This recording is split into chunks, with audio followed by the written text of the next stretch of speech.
వంట సామాన్లు భోజనాలకి బిర్యానీకి రైస్ సైడ్ మారుతారా? మంచిదేనండి. మేమేటి మా కెపాసిటీ ఏంటండి కదా, మాకు బోండంత మంది విఐపీలు వస్తారని చెప్పాను కదా. బిర్యానీకి బాసుమతి రైస్ ఉండాలి. ఎంతమంది? 5,000 మంది. 5,000 మంది. ఒక ప్యాకెట్ రాయండి రైస్. అవును, ఒక్క ప్యాకెట్ బిర్యానీకి. అదేంటి సరిపోద్దా? తిన్నోడికి ఎంతతో అనుకున్నాడుతో అనుకుందాం, తిన్నోడికి ఎంతతో అనుకున్నాడుతో అనుకుందాం.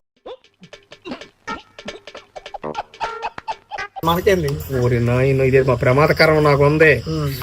ప్యాకెట్ రైస్ బిర్యానీకి రాశారా? 60 నూనె డబ్బాలు రాయండి. అందులోకి 60 నూనె డబ్బాలు. అవునండి. ఇటువన్నీ వంటకే లేదండి, అందులో ఒక డబ్బా వేస్తాను, మిగతాది నా ఆటోలోనే వేసుకుంటున్నా.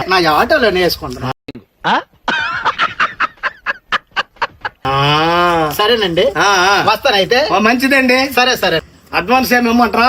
నాకు అడ్వాన్స్ గట్ట అవసరం లేదండి. భోజనాలు బాగుంటే ఇవ్వండి, లేకపోతే ఆటోలో సామాన్లు ఉన్నాయి కదా, వాటితో సరిపెట్టుకోండి.